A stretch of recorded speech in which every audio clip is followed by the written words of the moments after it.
Now playing movie reviews in 20 Qs. Hello, good people, and welcome to the podcast Movie Reviews in 20 Qs, the show where we review a movie by asking 20 weird and wonderful questions about it. I am your host, Sam Hurley, and I am joined this week by two guests, first of which is making his triumphant return back to the podcast, John Mark Junkins. How the hell are you, John? Hey, man, I'm doing good. Happy to be back. Basically, I'm, in podcast retirement, and I just guest on other shows at this point, so it's pretty nice. No pressure. Yeah, no pressure. And we're not going to talk about the most recent podcast that me and you guested on together. I know. I feel so bad, dude. You deserve to be in the finals with me. I think you had the best top two movies, and I had the deepest, but Gidget had the most followers, so you got screwed over. And the other person joining me from America as well is Mr. Jay Ledbetter. How are you, Jay? I am doing wonderful, man. I will tell you what, getting this thing set up with all the technology and stuff has been more difficult than pulling off a bank heist or a casino heist. It's been ridiculous, but here we are. I'm happy to be here. I love the show. I'm happy to get into it, man.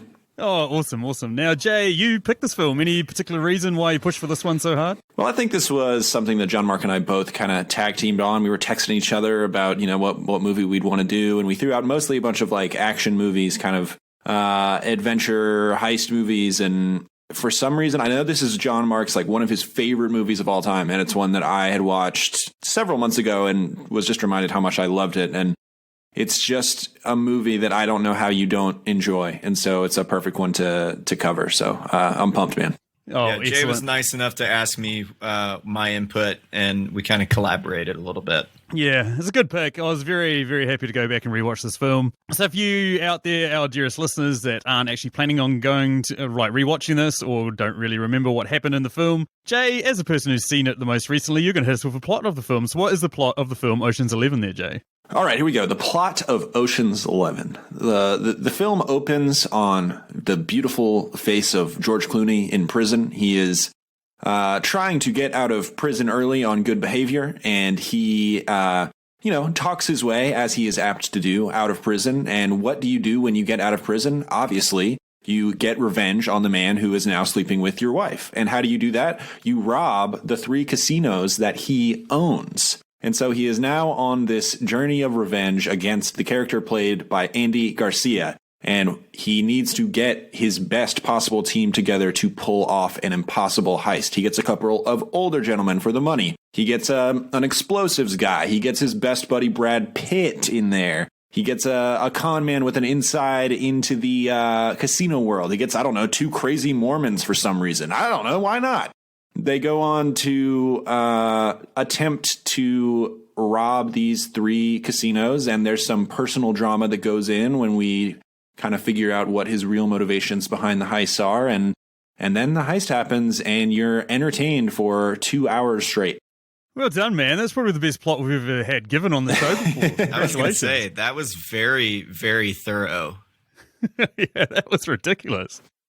So looking at the details for this film, came out in 2001, had a budget of $85 million, went on to make a worldwide gross of $450 million. As mentioned, stars George Clooney, as well as Bernie Mac, Brad Pitt, Elliot Gould, Casey Affleck, Scott Caan, Eddie Jemison, John Cheadle, Carl Reiner, Matt Damon, Andy Garcia, and Julia Roberts. The cast is absolutely stacked. That is ridiculous. It's insane.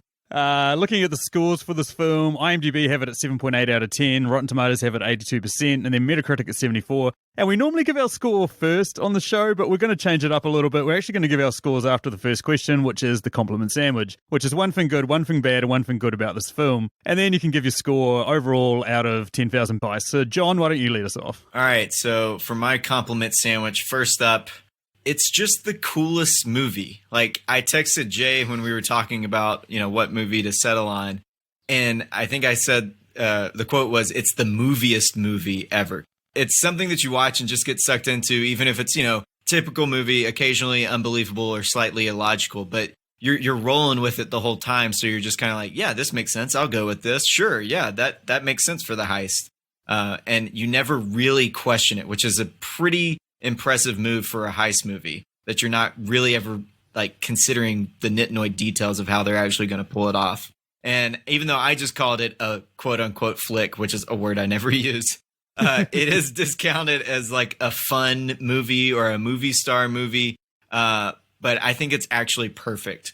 and I think it can stand toe to toe with any serious art house movie. You know, it's just as enjoyable as those.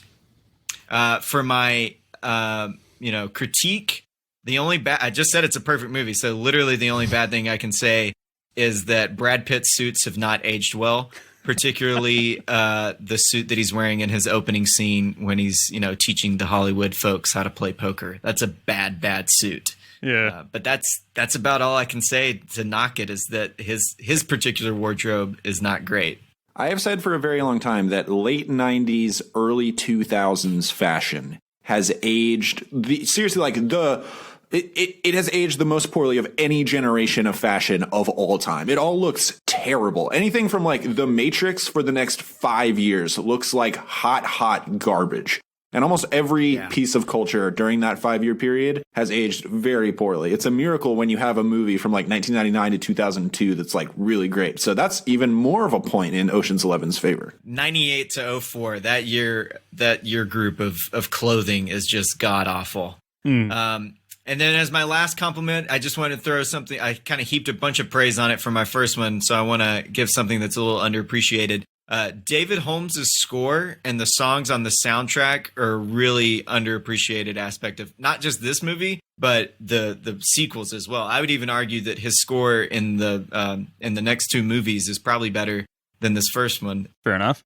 And what's his score out of 10,000 Bank Heist there, John? 10,000. So really, I'm dead serious when I say it's a perfect movie for what it's trying to do.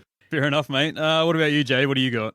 Okay, my compliment sandwich here. The first thing I'll discuss here is just Steven Soderbergh just having a blast making a movie. It is he can make any kind of movie about as well as anybody else in the world, but when you really just let him make a blockbuster, he makes just an enjoyable as hell blockbuster. There's not really much going on underneath the surface of Ocean's 11, I don't really think, but everything that is on the surface is pretty much perfect. And Soderbergh getting to do full popcorn entertainment is just as good as it gets in recent memory as far as popcorn entertainment goes, in my opinion. A bad thing, there's not really a whole lot bad with this movie, like John Mark said. I think the worst part about it is the 15 seconds when Trump Plaza is in big red letters on the screen when I think Brad Pitt is on the phone.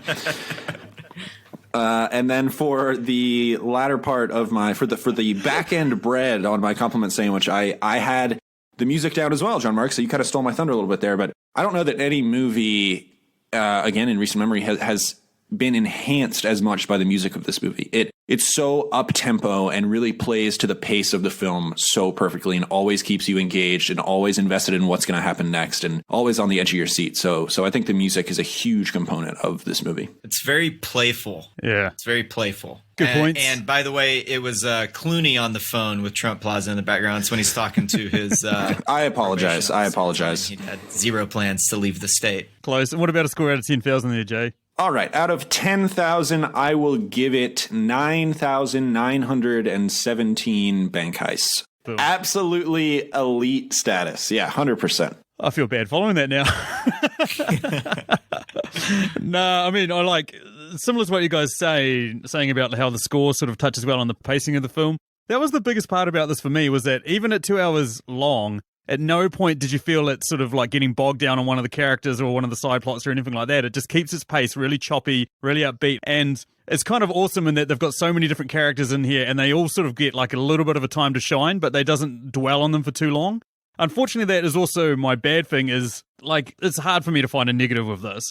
And the only thing I would say is it could have benefited a little bit more from fleshing out some of the side characters in it and sort of given a little bit behind their sort of motives for why they join this crew. And I've got a question about that later, because there was one character in particular that just jumped out at me as like, why the hell would you join this crew? And that being said, and like, yeah, John, you talked about this, the movie is just effortlessly cool. Like, sure, you've got Brad Pitt in it, sure, you've got George Clooney in it, but still, the way it's cut, the way it's shot, just the settings, everything about it is just like cool, to the point that you just like, it's just one hell of a ride. And yeah, as I said, very glad that you guys picked this as a rewatch.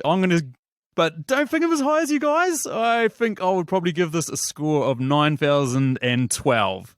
And that moves us over to question number 2, which is, what's one thing in this film that you noticed you don't think other people might have immediately noticed? John, what do you...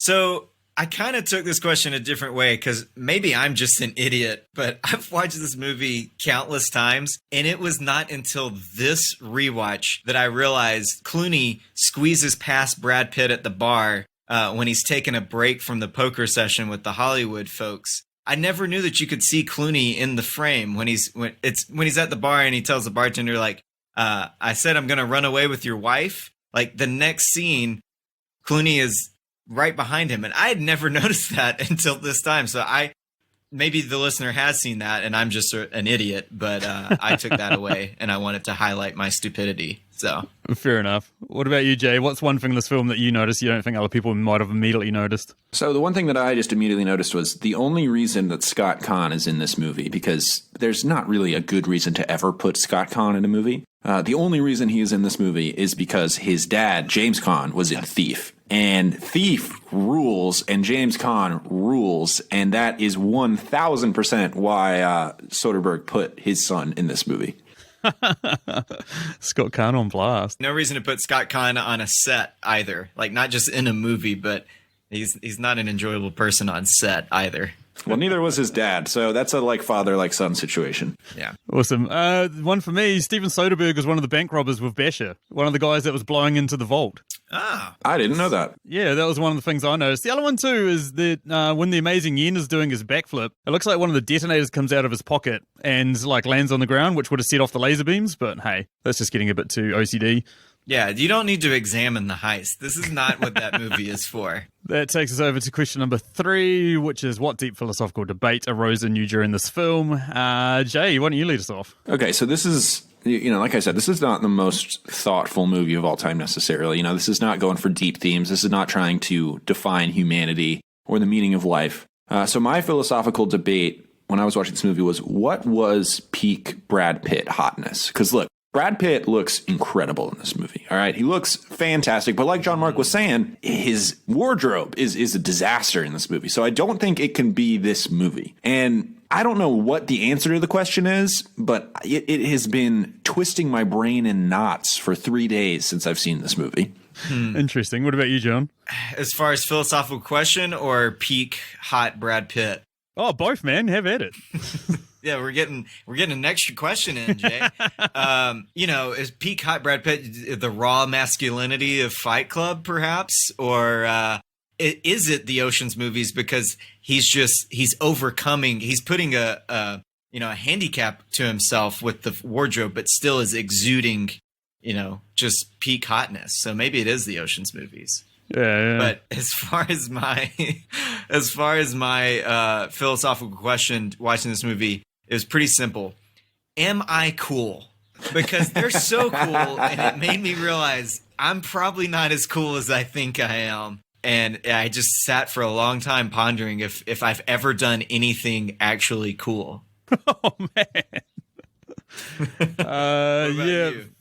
Brad Pitt's hotness, it was definitely Burn After Reading. That was probably the hottest he's ever been, where he's playing that gym instructor and he's just gets his head blown off. With his frosted, his super frosted tips. That's the one, man. Oh, that's the hottest. But my deep philosophical debate is whether Tess would actually ditch her new man and go straight back to Danny so quickly. It was blink of an eye. Just would you give up your money for me or whatever? No, I'd never give up my money. Oh, sweet, you're gone. Okay, I'm back with the guy that absolutely fucking shat over my life. It does beg to question.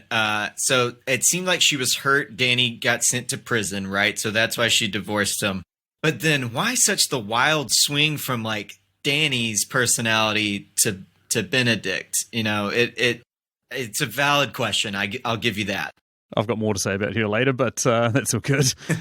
That moves us over to our next question, which is the first of our Patreon questions. These are questions that are submitted to us by you, our wonderful, wonderful Patreons. For the Princely Slum of $5 a month, you get to have your questions in here. The first of which is from Dave Baker. Dave's also got his own Patreon at patreon.com/yourfavorite, and on it he posts a cornucopia of creative content ranging from prose samples to YouTube recommendations, video essays, and essays on Medium. You guys should all go check it out, and there's a link in the show notes. And what Dave would like to know is which 2 characters would you want with you at your house party? Now, John, why don't you lead us off? So, the easy or obvious answers would be Rusty and Danny, right? Because they're so cool. But as I stated earlier, this movie had me questioning whether I actually am. So I would like to hang out, in fact, with Ruben and Frank. I feel like Ruben throws great house parties and tells great stories, and 100% just wears a bathrobe and a cigar in one hand and a scotch in another, walking around the house, asking everyone if they're having a good time. And then Frank also tells great stories, and I would feel slightly more on their level of cool. So I'm going to go with them. Yeah, bro, that makes sense. Good answer. What about you, Jay? All right, so you do sometimes just have to go with the obvious answer, and the most obvious one for me is Rusty. You have to go with Rusty because, look, he's going to bring the ladies, all right? He's incredibly charming, and most importantly, you know that he is going to get the party catered. He's always munching on something. He's got to have something to eat at all times, and so you got to bring Rusty. It's always, yeah. And then secondly, you got to bring Frank as well for the same reasons that John Mark was talking about there. He's just going to be killing it with the bits all night. He's going to be making everybody crack up left and right, and just an endlessly fun time. So for me, it's Rusty. For me, it's Frank. Yeah, bro, I completely understand. I also went with Rusty, I mean, for the same reason you guys have mentioned, but the other one I want is the amazing Yen. That guy is a bloody performance machine. I want him dancing all around the party. I want him doing backflips onto my kitchen sink or whatever, wherever he wants to jump. That's the dude I want, man. I want him scaling walls. He'd be a hell of a good time. You don't need to buy entertainment for the party. Goddamn acrobat. He'd be amazing. The amazing Yen. Yeah, there we go. Made a joke I didn't even realise. That leads us over to question number 5, which is, what is your most controversial opinion about this film? Why don't you lead us off there, Jay? Okay, so my controversial opinion about Ocean's 11 is that it is the best pure blockbuster of the century, meaning that it is mostly, I think, empty calories, but it is like the most delicious bowl of ice cream I have had since the year 2000. I just think this thing is endlessly entertaining, and I don't feel much when I watch this movie. I don't think much when I watch this movie, but it is just a joy. Holy shit, that's some big praise. Wow. So even I think that's a little bold because you're dismissing like Lord of the Rings and Mad Max. It's better than Lord of the Rings, and Mad Max makes me think. So it's like this balance of mindlessness and entertainment. Well, that's what I was going to say. It depends on how you define it, because Mad Max is both a blockbuster and then like a movie you can think about. So it's able to do both. But in terms of like the old classic like star power blockbuster that's just a blockbuster not off of an event, but just off of the names alone, then yeah, it's Oceans. My controversial opinion, I guess I already hit on it because I kind of blew Sam away with my score. It's a perfect movie. So kind of to touch on what Jay said, it's not like I'm sitting here saying this is Citizen Kane or The Seventh Seal or, The Godfather even. It does what it sets out to do perfectly. And it's not trying to like get you to ponder life or, this particular technique reveals what the character's, reasoning was. It's just like, here's a cool movie, enjoy it, and you do. Fair enough. I've sort of briefly touched on my one because I don't really understand her character, her motivations, and simply by saying her, I'm speaking to the only female role in the movie. I just felt like Julia Roberts' role, I guess, in the entire film was a little bit unnecessary. I don't know, there was something about it that just irked me, that just made me feel like she didn't need to be there for this film to succeed. So yeah, that's just my opinion. There's something about Julia Roberts in this film that just makes me think, is she really necessary? Do we really need her? Well, have you seen Ocean's 12? Because in that movie, she's a very essential part of the movie, and everyone hates her. I think I've actually have not seen Ocean's 12, but you've completely solved it. Well, the entire crux of the end of that movie is that Julia Roberts plays a character who looks like Julia Roberts, the actress, in real life. Which begs the question, does George Clooney and Brad Pitt, do they exist in the oceans? It really opens up a can of worms. I love Ocean's 12. I love that movie. It's so bizarre. I do too. I think it's actually good. I think it's actually an enjoyable movie. Is it like somehow like disliked? Like, is it? Oh, people when it came out, people hated it, and I think people have kind of come around to it now. It's like a French new wave Ocean's movie. It's so much different than Ocean's 11. It's so weird.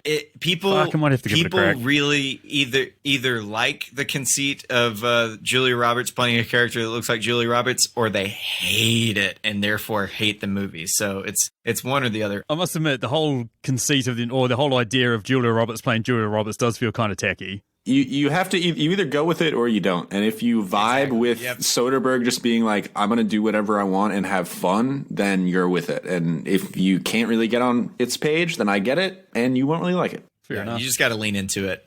That moves us over to our second of our Patreon questions, which comes courtesy of the amazing woman that the amazing woman that is Emily Higgins. She was on most recently to review American Psycho, and she's actually hosting one of our episodes that's coming up on Legally Blonde. Because surprise, surprise, there's no way in hell I wanted to do that film.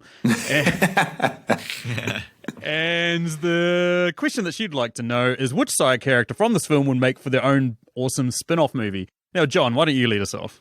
I kind of mentioned I'd love to be at a house party with Ruben. So I think like a Linkletter, one night type movie with a party that Ruben is throwing would be a really interesting movie. I would also particularly enjoy, kind of like a hangout movie that Linkletter is very famous for. I would also particularly enjoy a buddy comedy with the twins, the Mormon twins, Virgil and Turk. Yes. I would watch the hell out of that. Thanks for taking my answer there by going with your other option. Cheers, man.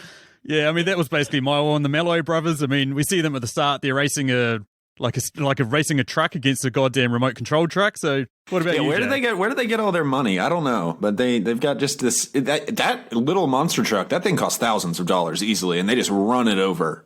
So you know what? Good for them. Don't know where they got it, but I'm willing to go along with it. But I'm on the same page with John Mark here. I went with Ruben. I want a Better Call Saul style prequel with Ruben because we know he has this history. We know that he's been screwed over by all these guys in Vegas. I want to see his history, his dealings, all the ways that he's operated in the underworld of Las Vegas. I want to see that show or that movie. Let's make it an HBO miniseries. Oh, yeah, bro. I like that one. That's good. The next question is also a Patreon question. This question comes courtesy of Dan Brennick of the Netflix and Swill podcast, a podcast that covers everything Netflix related. It's just awesome. And Dan threw two questions at us. One that's very serious, one that's obviously not. And we've gone with the non-serious question for this round. And what Dan would like to know is where would we have inserted the song All the Small Things by Blink-182 into this film? Jay, lead us off. Okay, so this is easy. I mean, this is the easiest question of all of these. The answer is you do it during Yen's portion of the heist. Obviously, you do it immediately after George Clooney says, "There's a 95-pound Asian man with $160 million behind this door." Then it goes, "All the small things," and then for the next however long it is, 45 seconds while he's doing his acrobatics, that song plays, and then you move on with the heist. Excellent. What about you, John? I went with the montage of just, them accruing and assembling their team. So you just have that playing throughout the whole time that, you're seeing these little snippets of Rusty. Usually it's Rusty going to pick them up. So I would just play it over that montage. You might have to play it twice. Yeah. That's a pretty long montage, actually. For me, the song is kind of a bland, soulless, like pop culture song sort of thing. So I thought it'd be awesome to be playing over the scene where they've got those TV celebrities all playing poker with each other. Oh, that's actually a good call. That fits nicely into Jay's theory about everything from the late 90s to early to mid 2000s just being, blandless, hot shit pop culture stuff. Look, Topher Grace in this movie was blasting All the Small Things in his car as he was pulling up to that poker game. Oh, fuck yeah. Absolutely. Oh, good. And talking about insane things, that moves us over to question number 8, which is what part of this film was the most ridiculous leap of logic? Now, John, why don't you lead us off with that one? Yeah, so to me, like I said, I don't try to examine the heist all that much, but I think the greatest leap is the fact that Benedict's men would not have checked in on Danny getting beat up or have just been suspicious about the noises coming out of that room when he, the big guy that he knows that kind of is acting out, beating him up. It just seems like they would have gone in the room because I think Danny was gone like 30 minutes at least, right? Like in the movie. So that's the most unbelievable. Not to mention they're also standing outside of the door and they can hear everything that he's saying. Like they hear him inside and, he's like, oh, don't hit me, don't hit me. So, if they can hear him saying that, they immediately would have heard him go, hey, how are you, Bruiser? Yeah, cheers. Hey, don't go too hard on me. Hey, I'm out of here. See you later. They would have heard that shit. Well, if we want to do leaps of logic, we can make this a 4-hour podcast if you want. If we want to go through all of them. No thanks. I'm good. My leap of logic is when Rusty gets Basher away from the very live crime scene immediately following a failed bank robbery. Rusty just walks up to him and through sheer swagger pulls him away from the crime scene immediately, which look like awesome flex. I get it, but come on a little bit, I found that incredibly believable. Brad Pitt walking up, flashing an ID and then yelling, go get Riggs. And then a bomb goes off. You don't think there's confusion going on there? I think they could easily have walked away. I mean, look, when Brad Pitt comes up to you in person, you do whatever he asks you to do. So I understand it, but also like do your job, man. Fair enough. The one for me was that Tess wouldn't check her pocket or even wear the same jacket 2 nights in a row because obviously Danny sneaks a mobile phone into her pocket that's half the size of a brick and then she doesn't notice that. She would have taken her jacket off, not noticed the weight inside the pocket. And then went to put on the jacket the next night, doesn't notice the mobile phone in there at that point, and then finally notices it when he rings her. That to me was like, come on, man. The 2000 phone technology in this movie, top notch. Just love just seeing that. I remember those days. But no, that's fair. Look, again, there are leaps of logic made in this movie, and we could keep going for a while. And you either dwell on them or you just freaking go with it. And I just freaking go with it, man. Exactly. Well said. And that takes us down to question number 9, which is which quote from this film would be the worst thing to hear immediately after you finish having sex? What do you got there, John? I mean, this depends on what you want to hear after immediately having sex, but there's a 95-pound Chinese man with $160 million behind the story. It has an implication behind it that, it's like, you're going to have to take this money, but also do some stuff. So maybe that is a good thing to hear. I have I have 2 other ones. I'm going to get out of the car and I'm going to drop you like third period French. That's not the greatest thing to hear afterwards. Or I'm running away with your wife, which that would just beg the question, who is saying that in that room? Because it sounds like somebody else barged into the room to announce that. So those are my 3. And I know I'm cheating with multiple answers, but not on a lot of podcasts these days anymore, guys. So I got to get them in where I can. No, John Mark keeps doing multiple answers, and he keeps stepping on the toes of the other people on the podcast. Because the one that I had was the entire exchange of how was it, longest hour of my life, and then what? I'm running away with your wife. That would be the worst thing that you could possibly hear immediately afterwards, is that entire exchange. So, yeah, all right. I guess I'll take saying that for the 3rd time this podcast. Yeah, good work, Jay. I also had multiple ones, but I haven't got one of your guys' ones. The first of which is blew it all on the suit. The second one is, what, did you guys get a group rate or something? That's also just a great line in the movie. They are. My final one, and the one that I was hoping you guys wouldn't take, is, all right, you proved your point. You broke into my vault. Congratulations, you're a dead man. Oh, that's a good one, and far more creative than anything that John Mark or I came up with. Kudos. Yes. Cheers, Jay. Question number 10. Which seemingly likable character from this film is actually kind of an asshole? I mean, this is an impossible question because the whole point of the movie is that every character is an asshole, but they're all entirely likable. Like, that's the entire movie. So all of the above. D. Yeah, bro, that makes sense. Good answer. I mean, I guess if you really look at it, Danny does put a lot of people, not just his crew, but a lot of people in Vegas, like their lives at stake over stealing his wife back, who she divorced him of her own accord. No one held a gun to her head. She made a decision like a grown-ass woman and divorced him because he went to prison. And he had this foolhardy plan to get her back that may or may not work. and they might get caught and a lot of people might go to jail. That's kind of an asshole move, I guess. But he's so cool, so I don't care. That's the whole question of this movie. What's better, cool or nice? And the answer is cool. Emphatically, this movie proves. Yeah. Emphatically. Absolutely. Yeah.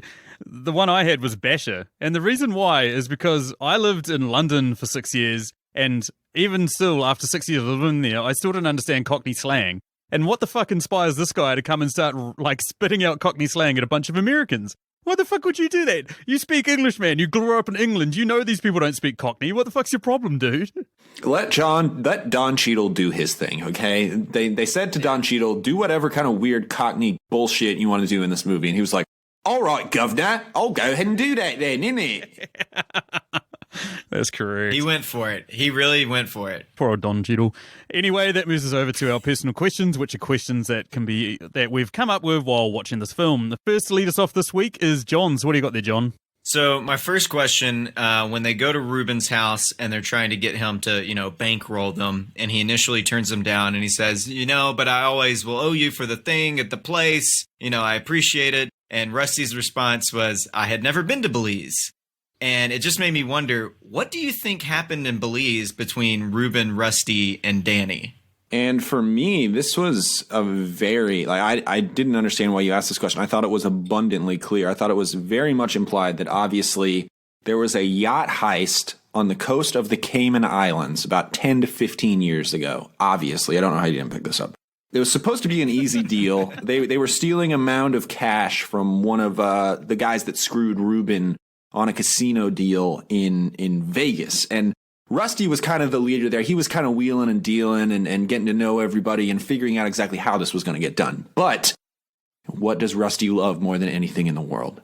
A good snack. And he got distracted by the all-you-can-eat buffet on the yacht. And at that point, he got double-crossed because he had told somebody one thing and somebody else the other thing, and then they started talking and they figured out that his stories didn't line up. And what do you do in that situation? If you're a rich guy, you get a helicopter, you take him to Belize, and you get all the information you can out of him. And then at that point, Danny's got to go and save the day, get Brad Pitt back in one piece. And luckily, he does. He rents a helicopter with Basher, who goes and does like a distraction explosion. And then they go and get Brad Pitt. They get Rusty back, and then they bring him back to Ruben. And it was a failed mission overall, but lessons learned. This is the Ocean's 8 that we deserve. I would watch this prequel. How the hell do I follow that? What the fuck? I'm just going to read out verbatim what I've got written down here. He got really, really drunk one night, woke up the next morning, had no money, had a set of breast implants that he had paid for, and the doctor I hadn't paid for, and the doctor was coming after him, asking him for the money for the breast implants. And he rang up Danny, was like, you got to get me the fuck out of here, man. Everything's turned to shit. And that's it. That's all I had. That's actually way more believable. That sounds like that sounds like a good short film. I think that's an Academy Award winning short film. I don't think that can be drawn out into an entire feature. Yeah, you're being too kind there. Awesome. What do you got next, John? How would the Fast and Furious crew accomplish the Ocean's 11 heist? We all know the Fast and the Furious guys just do ridiculously preposterous things. So we'd start off with Vin Diesel dropping a Hummer down the elevator shaft, Michelle Rodriguez somehow grabbing Tess, swirling around a couple of times and ending up in the ring and, getting between Lennox Lewis and Klitschko and basically having their own fight in the middle of the ring. The Rock would grab Andy Garcia and just rock bottom him through a roulette table for no reason whatsoever. Ludacris would be doing 200 miles per hour down the Vegas Strip while hacking into the computer system. And Tyrese Gibson, he'd probably he'd be at a casino in Atlantic City or something like that. He'd basically be completely the wrong fucking place. And then he'd be saying, oh, hell no. Because that's his entire role in those movies. The only other one was Jason Statham, and I'm just imagining him just Cockney slanging it off with, he'd basically be the Basher's, the version of Basher. And he'd be Cockney slanging someone. Some American dude would just be calling him a red coat or some shit like that, and you'd be like, "Oh, fuck you, pal!"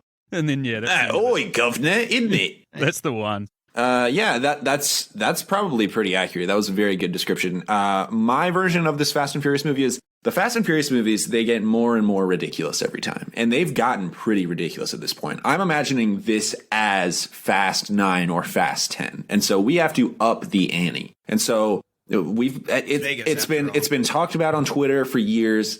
They're going to space. And so if they're robbing this casino, they are using some sort of gravitational device to lift the entire casino off of the Earth, strapping it to the back of a space shuttle, putting it into outer space. It's very much like in Fast Five when they dragged the safe behind the cars, except this time it's an entire casino and a spaceship going to outer space. And so obviously when they go to outer space, everyone inside the casino dies. Sorry about it. Real bummer, but there will be another boxing champ down the road.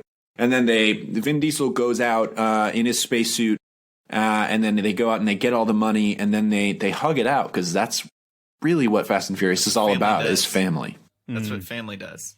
Yeah, that's entirely logical, if not probable. Hold on, I just got a text. I just got offered to write Fast and Furious 10. To Sam's point of The Rock like throwing a guy down on a roulette table, like the amount of puns that are out there for The Rock to have a fight on a casino floor. I mean, he could just look at the guy at the blackjack table and go, "Hit me," and then get hit. He could, get swarmed by a bunch of bad guys and just say something stupid like, "I see it's a full house," something dumb. Or after throwing the guy down on the roulette table, like hopefully it's a white guy and he can say, "Always bet on black," or something like that. Oh, yeah. It would just be amazing. Like the amount of puns for The Rock, it's uncountable. I know that's not a word, but I lost my steam. It's uncountable. It's uncountable. Last question for you guys. Who is cast as the 11 if this was made in the mid-70s? So as Sam pointed out wisely when I suggested this, kind of splitting the difference between the original and the 2001 remake, I would like to see, that crew of just supremely talented 70s actors get a knock at this one. So what do you guys got for your Ocean's 11 cast from the mid-70s? Okay, so I went thorough here, so prepare yourself. I'm thinking late 70s, like latter age of New Hollywood. Like this is in the age of Apocalypse Now, Taxi Driver kind of era stuff. So for the Danny Ocean character, the George Clooney equivalent, I'm going Robert Redford. I think that makes all the sense in the world. And then for Rusty, I'm going with Harrison Ford. He's coming off of Star Wars, so he's a big name at this point, and I think he just makes I think he's a great Brad Pitt surrogate, kind of snarky, sarcastic. I think he works perfectly in that role. Then for the Matt Damon character, Linus, I'm going with a little young gun in the game, a newbie. He's like 24, 25 at this point. I'm going with John Travolta, coming off of Saturday Night Fever, all that good stuff. For the Bernie Mac character, this was hard, and what I realized while trying to figure out who the Bernie Mac character would be, they did not give African-American actors very many opportunities in the 1970s. And so the very obvious option here is they would give this role to Richard Pryor, right? I mean, that's just who they would give it to. Like, I mean, it's very unfortunate that it was that obvious, but I kind of thought it was. As for the Scott Conn, Casey Affleck Mormon duo, I went with Kurt Russell, who at this point was kind of like a baby-faced nice guy character. And then I went with Jeff Goldblum, who had been in some like Robert Altman movies, was known as like a physical comedy weirdo. I think they could have this like weird vibe going on there. For the John Cheadle Basher character, for the kind of loopy explosives guy, Dennis Hopper, 100% would have been perfect in that role. Yen, this was another little one where it's like, oh, I don't know. And the obvious one is Jackie Chan, because he was kind of on the up and up at that point, and he's kind of the only option, not really knowing a whole lot about Asian cinema at that point, other than, you know, Jackie Chan was an icon and his physical abilities as an actor are kind of unparalleled. For the Livingston character, I am going with Albert Brooks as the really nervous kind of tech guy. I think he has some of the same energy. He would have been coming off of Taxi Driver at this point. For Elliot Gould / Ruben, I'm going Elliot Gould still. We have to adjust the character a little bit. But look, Elliot Gould was on a roll during this era, and he totally could have. You have to morph the character a little bit, but he totally would have worked. And this is the big get. I don't know that we could pull this off, but if we can, for Saul, I think we try and get Orson Welles as Saul. Ooh, and I think he would have been absolutely perfect in that little small role. So those are my Ocean's 11. Oh, that's a good one. Couple of crossovers. I felt like this one almost wrote itself, and it's almost an echo of an earlier film in the 70s, but Paul Newman and Robert Redford as Danny and Rusty. Yeah, fair. You're right about the Frank Catton character, aka Bernie Mac. There wasn't a lot of black actors that really hit their popularity in the 70s, but having just recently seen Dolomite Is My Name, I reckon they might have roped in Dolomite. He might have been pretty good as Frank Catton. Maybe a little bit risque, but hey, you know. That would have been funny. Yeah, that would have been funny. As Ruben, I went with Kirk Douglas. Long past That would have been good. Spartacus and all that sort of fame, but as the Malloy brothers, you want someone that just oozes insanity and yet a little bit of charm, so that's the one with Al Pacino and Jack Nicholson. Oh, You just blew our budget. Yeah, I know. Our budget's blown. Exactly, that's what I'm going for. Then for Livingston Dowell, the sort of nebbish, sort of like, you know, a little bit odd, a little bit weird sort of guy, I went with Dustin Hoffman. Richard Pryor. Yeah, he was definitely up for that role for me. Yeah. Also had Richard Pryor, had him as Basher. Same again, there wasn't a lot of Asian actors that were hitting their fame in the 70s. And obviously Bruce had unfortunately left this world, so Jackie Chan played the amazing Yen. And then a very young actor who would later become instantly popular in Superman. I had Christopher Reeves as Linus Cordwell, aka Matt Damon's character. Keeping the Superman connection, I had Marlon Brando as Saul Bloom. Yeah, that's a good call. Okay, that moves me over to my questions. I sort of hinted at this a little bit earlier, but the amazing Yen is basically a highly successful circus performer. And then, he basically just gives it up and joins this like group of criminals. So I want to know from you guys, what do you guys think was happening at the circus that made Yen just basically want to give up his fame and fortune and become a professional thief? So I did a little research for this one because I was like, fame and fortune for a Cirque performer. I don't know.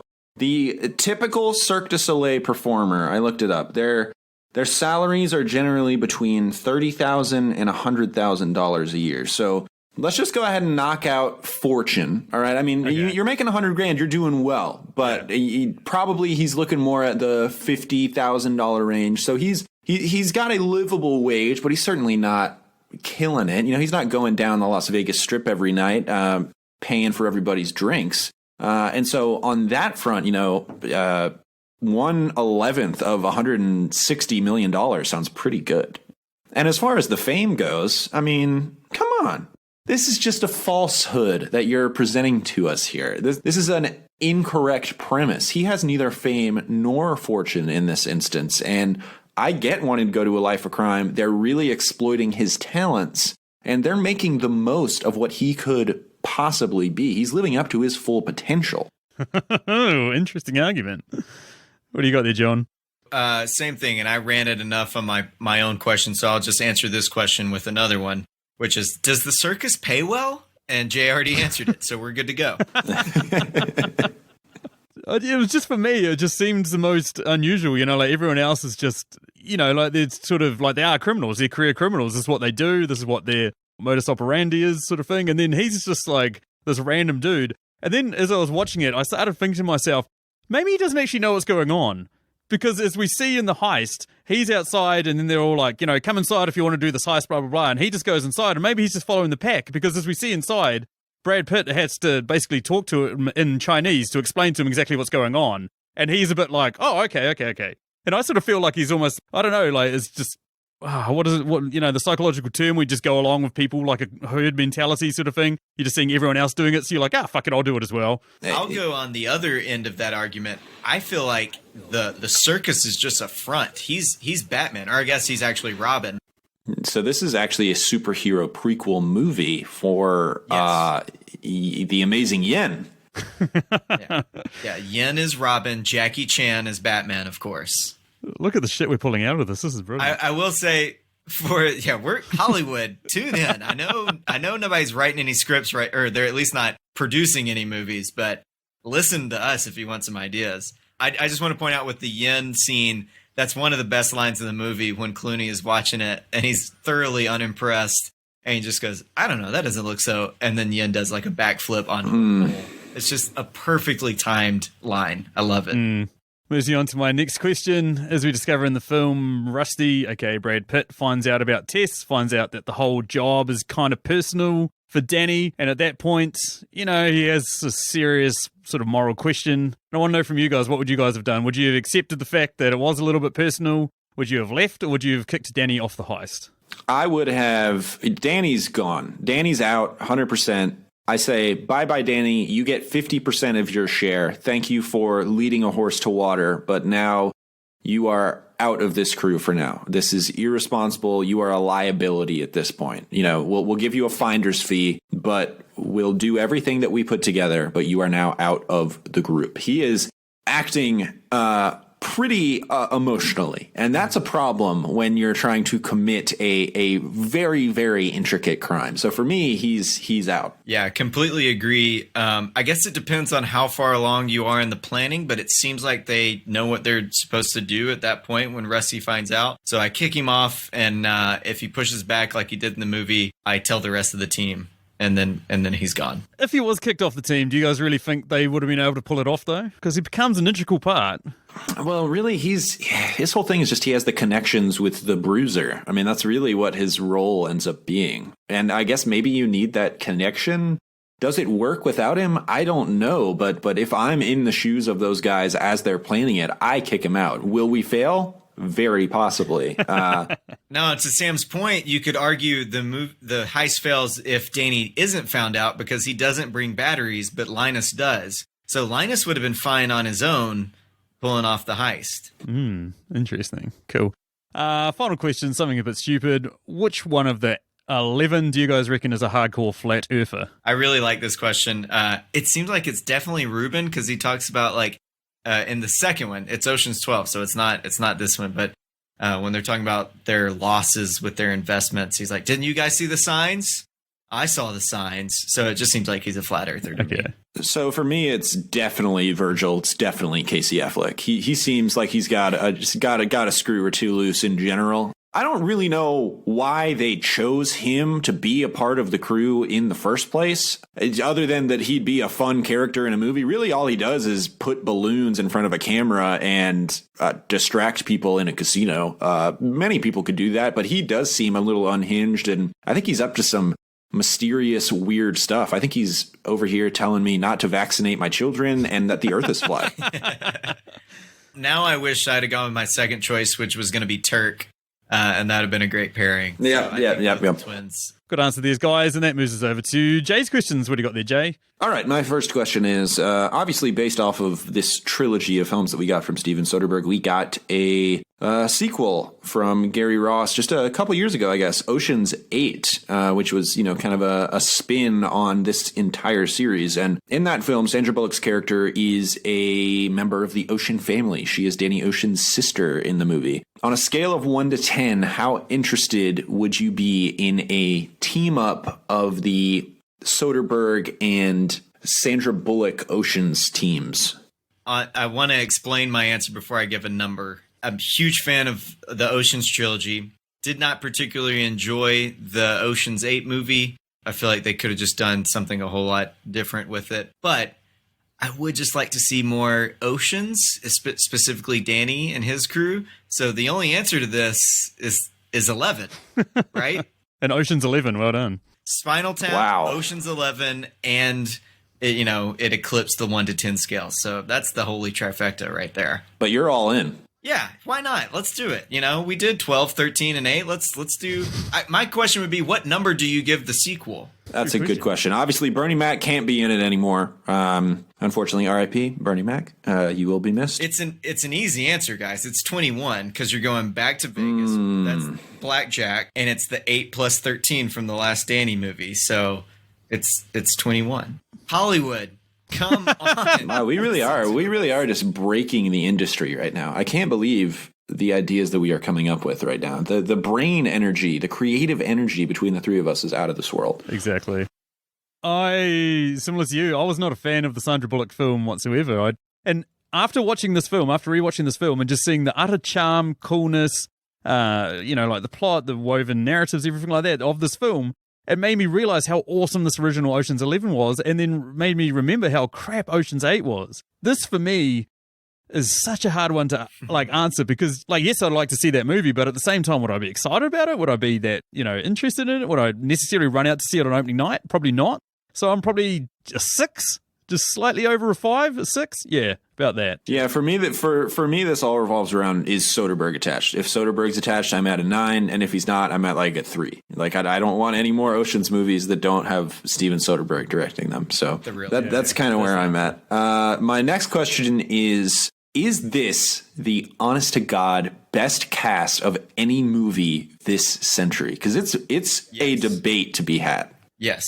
Okay. All right. Yes. Sam. I've got some off at the top of the podcast. I've got some other options that I've written down. Okay, Sam, do you have? What's your opinion before we move to the debate itself? I feel like I could be swayed. I feel like you guys might be forgetting movie 43. So. Oh God! You know what? Actually, decent point. Despite being one of the most abominable pieces of art to ever have seen the light of day. That's actually a good point. That's a good question. Are we talking cast roll call or execution? Because those are two different things. Okay, so let me nail out the ones that I kind of discovered as the potential winners. So the first one that I thought of was Lincoln, which has just the deepest roster of actors ever. You got obviously Daniel Day-Lewis, heavyweight. Sally Field, Tommy Lee Jones, John Hawkes, Tim Blake Nelson, Jackie Earle Haley, Joseph Gordon-Levitt, James Spader, Michael Stuhlbarg, Jared Harris, Lee Pace, Walton Goggins, David Oyelowo, Bill Camp, and Adam Driver. All right, that is a deep, deep roster of actors there. Then the other one I thought of was that it's a lot of character actors is the problem with that one. There's not as many movie stars in it. The other one I thought of was The Departed. Yeah. DiCaprio, Nicholson, Damon, Wahlberg, Martin Sheen, Alec Baldwin, Ray Winstone, and Vera Farmiga. Definitely a very formidable cast in that one. For sure. And then, that's competition for sure, but still not enough numbers, I feel like. And the last one, which I don't think this one has the numbers either, but as far as being front loaded, The Dark Knight, Christian Bale, Ledger, Michael Caine, Morgan Freeman, Gary Oldman, Aaron Eckhart, Maggie Gyllenhaal is pretty stacked, but I don't think that one really matches it. For me, it's either you go with the incredibly deep character actor roster of Lincoln or the front loaded but super stacked Ocean's 11. So it's up for debate. But that's why Oceans is the answer, because it has the deep star power that Departed and Dark Knight can roll out, but also the even deeper like character actor and just other like good actors that Lincoln doesn't have, like Elliot Gould, that could get a movie made on their own, But Oceans has Academy Award winner George Clooney, Academy Award winner Brad Pitt, Academy Award winner Julia Roberts, Academy Award winner for screenplay Matt Damon. Did George Clooney win? Did George Clooney win an Academy Award? George Clooney has not won an Academy Award. Supporting for Syriana, didn't he? Or did he just get nominated? Did he? I don't know. I'm not the biggest Oscar guy in the world, but maybe he did. Make some very good points. Lincoln, I forgot how bloody stacked that film. He did win. He won for Syriana. John Mark, you win. I still stand by movie 43, though. I still reckon that's the best cast in film history.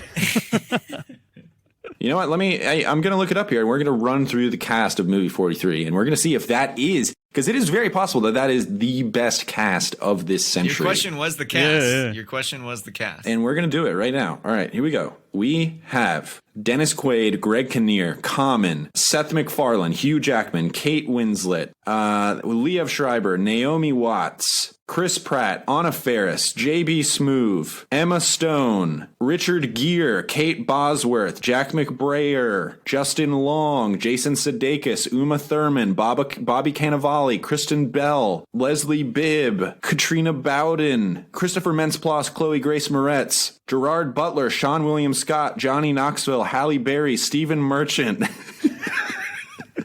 It sounds like you're just listing out the hosts for a season of Saturday Night Live. Elizabeth Banks, Josh Duhamel. Elizabeth Banks. Josh Duhamel. You know what? Honestly, the answer is probably movie 43 for the best cast. Although that's a bunch of like B-level stars. Like Gerard Butler is like C-level George Clooney. So it's like the worst version of this. And especially like Emma Stone, when that movie was made, was not Emma Stone as we know her today. So I'm just not going to give movie 43 any credit at all and erase it from existence, and it no longer qualifies for this award. Anyway, my last question. Early in the film, there's a scene where Brad Pitt is teaching a bunch of real-life celebrities, playing themselves. You've got Topher Grace, you've got the guy from Fringe, you got the guy from The League of Extraordinary Gentlemen, whatever that guy's name was. You got a handful of semi-famous people playing, the Dawson's Creek guy. Brad Pitt is teaching them to play poker. And so I'm wondering who would be the most insufferable trio of celebrities to play poker with? What is your just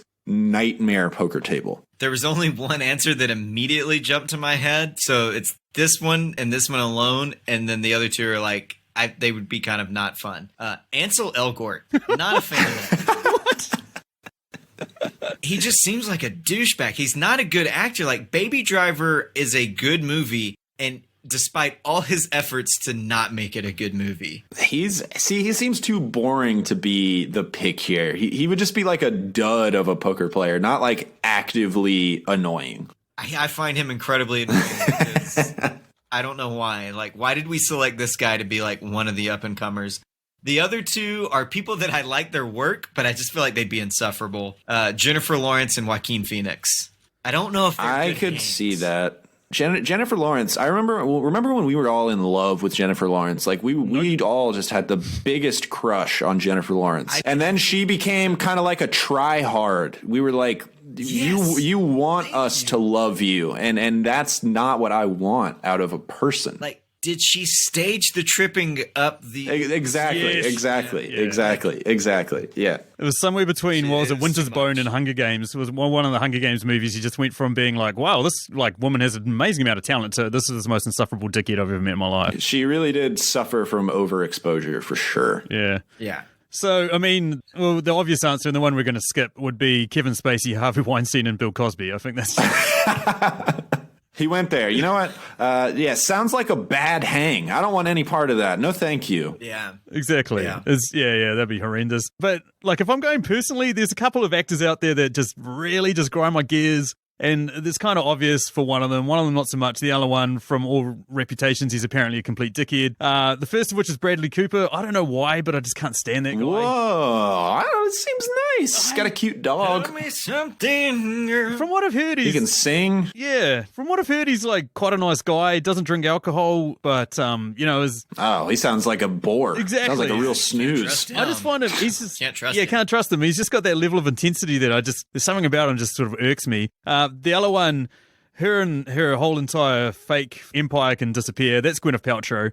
Something about her. Oh, Great. you don't want to. You don't want to goop it up. I don't want to goop it up. Come on, I don't want to goop it up. Don't want to steam my vagina. I don't want to do anything with it. I'm out of that, man. There's no way. And then the other one that was like apparently the worst celebrity in the world to play poker with is Tobey Maguire.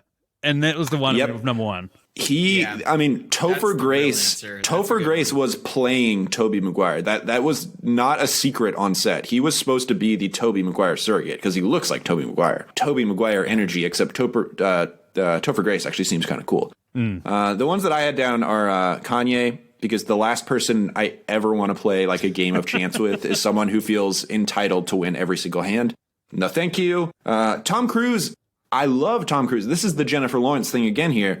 Tom Cruise is a real people pleaser, and I don't want that at my poker table. I don't want him constantly yakking about like, oh, great job, man. That's not what we're here for. We're here to play poker, sir. I don't want that. Great hand, Jay. Great hand. That's exactly right. And then the other one for me was Topher Grace, specifically in this movie, because he's the worst, which also means really Tobey Maguire. So those were my answers for that one. That takes us down to our listener question, which is a question that we threw out there to you guys, our dear listeners, to answer for us, which is pretty straightforward one this week. We basically wanted to know from you guys what your favorite ensemble film was. But for us, we're going to do our top three. So, Jay, why don't you lead us off? What are your top three ensemble films? Okay, so my number one might be up for a little bit of debate. It's known for its two leads, but it also has a really stacked cast when you go down a little bit. I went with Heat as my number one. I think that's an ensemble film. Really, really deep cast when you go to Kilmer, way on down the line. You can get to like 15 great actors in that movie. I would say Nashville, which Elliot Gould is in as himself, I think. The Robert Altman film from the 70s is one of the best ensemble movies ever made. And finally, I will go with Paul Thomas Anderson's Magnolia, which, that's got Tom Cruise in it, the guy I just mentioned, giving maybe his best performance of all time. It's a really ambitious, really weird movie that will put a lot of people off, but I am so on board for its audacity. I love that movie. Yeah. Magnolia is a good call. So obviously, we kind of already touched on it. I'd have to put Ocean's 11 on the list. I would also put Lord of the Rings on the list. I guess take your pick. I guess if you want the most people... Return of the King? Sure, yeah.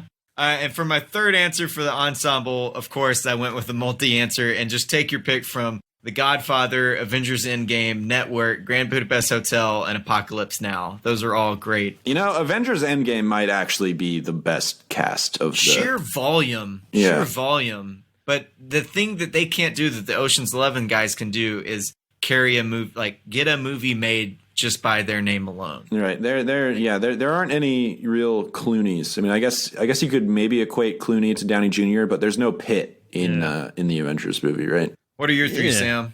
Yeah, I mean, we've already mentioned The Dark Knight. I can't look past that. It's one of my favorite films of all time. Yep. Saving Private Ryan as well, I would say, is an ensemble film. Admittedly, it's Tom Hanks carrying most of the film, but, we've got Damon in it, Vin Diesel, a couple of others as well that sort of fill out the roles. It's when Dominic Toretto finally died. Yeah. And then... Spoiler alert. Final film, Pulp Fiction. Definitely Pulp Fiction. Pulp Fiction. Yeah, I mean, it's one of my favorite films of all time. And then I threw it out there to you guys, our listeners, to answer it for us. And we're just going to quickly fly through what you guys said to us. And we'll offer our opinions. Great answers here. Stacey, the 40-year-old version of Knives Out. Hey, those Apatow movies, you could say Anchorman, great freaking cast, great movie. That's a good call. Comedy ensemble for sure. Yeah, definitely. Dan Brennick, who we mentioned before from Netflix and Swill, well, he watches Independence Day about 24 times on Independence Day itself, so he's put Independence Day. LJ Human went with Lock, Stock and Two Smoking Barrels. I'd go with Snatch over that. Yeah.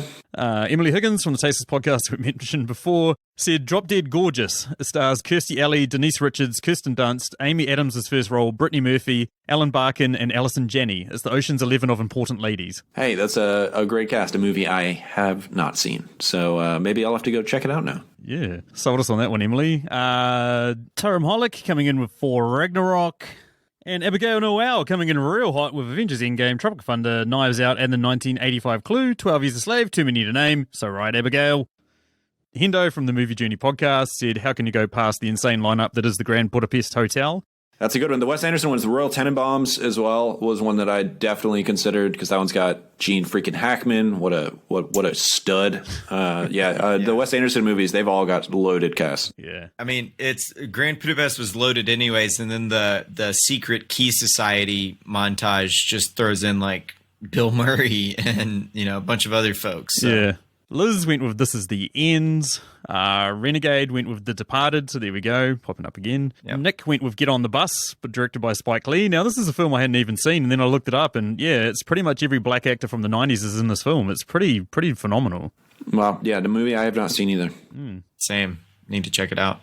Zach Dillon went with Captain America Civil War. Moose Bites Can Be Pretty Nasty. Interesting name there, bud. Went with Pulp Fiction, Snatch, and Mars Attacks. Kudos to Moose Bites Are Pretty Nasty for mentioning Snatch, which is my favorite movie of all time. So, good job by you. Shit. Julio from the Contrarians podcast said, just for fun, I won't give you an MCU film and say, how about Everyone Says I Love You? I've never even heard of this film. The final one I'm going to go with is next week's guest. Going to go with Colby Mack, who said The Departed. So good on you, Colby. That's a great one to finish our Twitter answers on. Also had a couple of answers over on our Facebook page, first of which was Emma, who also said the Grand Budapest Hotel. Cheers for that, Ems. Ian Hyde, who said Love, Honour and Obey, which is a British film from, I think, 1999, which is pretty much every British actor in a film. Similar to the Harry Potter films, but yeah. And then the final one that we got here from our Facebook group was from Duty, who said Snatch. So there you go, John. Snatch is up again. Hey! Yeah, another one. Cool. And that takes us down to the end. Now, thanks you to these guys for joining us in such trying times. We haven't even mentioned it once, why we have to have so many guests on this week, but it's been great having you guys, man. Cheers. Done well. Yeah, for sure. We apologize to all of your fans for bringing down the quality of the program, but we're very happy to do it. We love talking about this movie. Oh no, man, you've made it a lot more, I don't know, in depth than we normally have, so it's been great. So, John, you don't have a podcast coming back soon or anything you'd like to talk about? No, I'm still on hiatus.